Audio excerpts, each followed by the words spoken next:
Hi, second grade, Mrs. Carabo again, here to show you step 2 of the writing process. Again, I know you saw this a few weeks ago, and I know you did it last week, but I'm showing you it again so that when you do your next personal narrative, you'll maybe do one thing different or have learned one more new thing to help make your book the best it can be. So step 2 is drafting, where you write. You're going to turn your ideas into a story. Write in complete sentences and read your story before you move on to the next step. So I have my paper. First thing I'm going to do is make sure I skip lines. So I help remind myself to skip lines by making these dots. Why am I skipping lines? Well, it helps me when I go to do all the other steps of the writing process so that I have room to do all of that. Okay, so remember yesterday we did pre-writing where you came up with a plan for your story. So now we're going to turn that plan into a story. Okay, the first thing I'm going to do is write my title at the top, The Day My Friend Betrayed Me.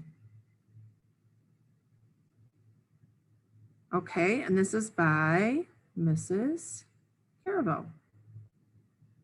So when I have my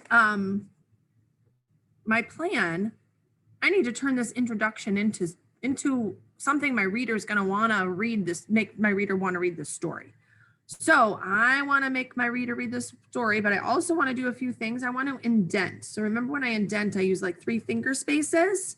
Okay, and I want to set the stage. I want to let them know what was happening on this day. So I'm going to let my reader, I'm going to really try to paint a picture for them and make them want to read my story. So I'm going to say, on a beautiful sunny day, right? That's part of the setting. So it's talking about the day. On a beautiful sunny day, I made plans with my best friend, Renata,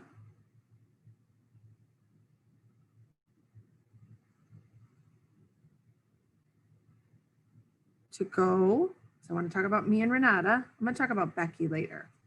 To go on the playground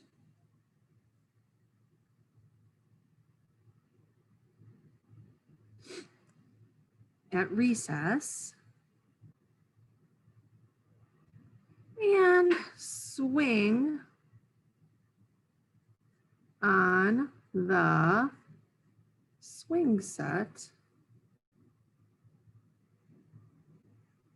All right, now I want my reader to really want more. So I'm going to say, so I talked about the playground. I talked about the swing set, talked about me and Renata. Now I want to say that she broke a promise, right? But I want to tell them something terrible happened.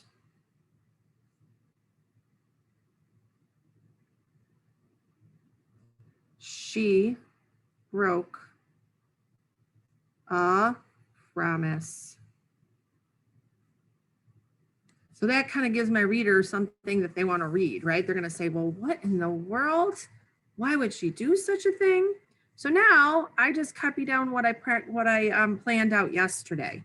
When I start with first, that's my first sentence of my body paragraph. So this was my introduction paragraph. Now I'm moving to my body paragraph where I say first, next, then, and last. I use those transition words. When I start a new paragraph, I have to indent. So remember to indent before you write first. And I'm just copying what I wrote here. Renata and I came up with a plan to meet on the swing sets at recess. So I'm really getting my thoughts down quickly just because I want to make sure I don't lose anything, right? And luckily I have this to help me remember what I wanted to say. So next, I don't have to indent for next. I just keep going. This is my body paragraph. I do a comma after my transition word. It was time for, see how I'm just copying? Recess And remember how I used that cool word? We bolted to the swing sets. Okay.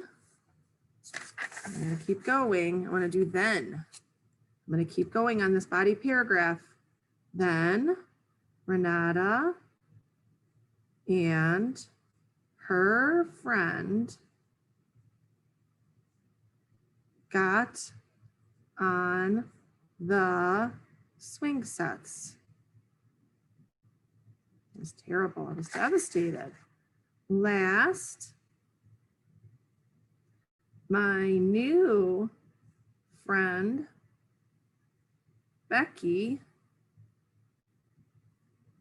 came and comforted me.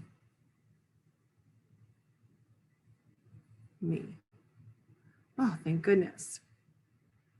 Okay, now I'm ready to move on to my closing. I didn't write anything on my plan for my closing because I'm just thinking about it. And I'm thinking of what else do I want to tell my reader? What else do I want my reader to know about this day? Okay, so I'm going to talk about my feeling words here. Before I start my closing, I'm going to do 3 finger spaces because I'm going to start a new paragraph, my closing paragraph. So I want to talk to my reader. That day started out. Oh, I need a new page. Started out, and then I got to remember to do my spaces. Started out terrible. I don't know if I spelled terrible right. So if I have a word I don't know if I spelled correctly, and then maybe I'll want to ask my teacher later, I can circle it or circle it in blue. Even though I'm not editing, I can stop and say, I don't know if I wrote that word correctly. Okay, but I'm going to say, but luckily,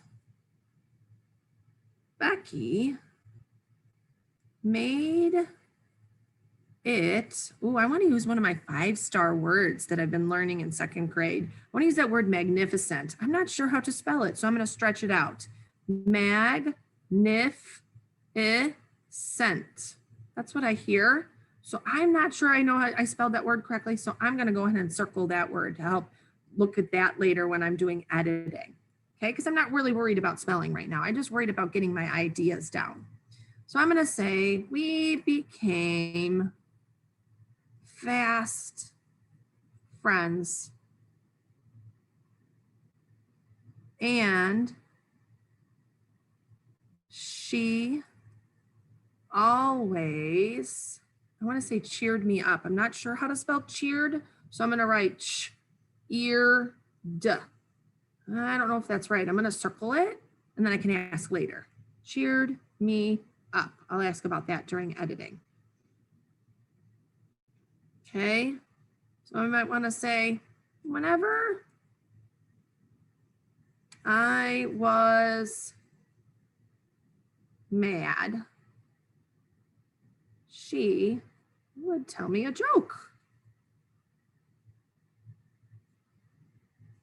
So just because I don't have this closing in my plan doesn't mean I don't include it in my story, because I want to close my story for my reader. I want my reader to know how I was feeling and just wrap up my story a little bit. So I have to include that closing paragraph.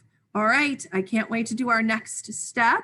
Next time, it'll be steps 3 and 4, peer conferencing and revising. Good luck with your drafting when you get to it.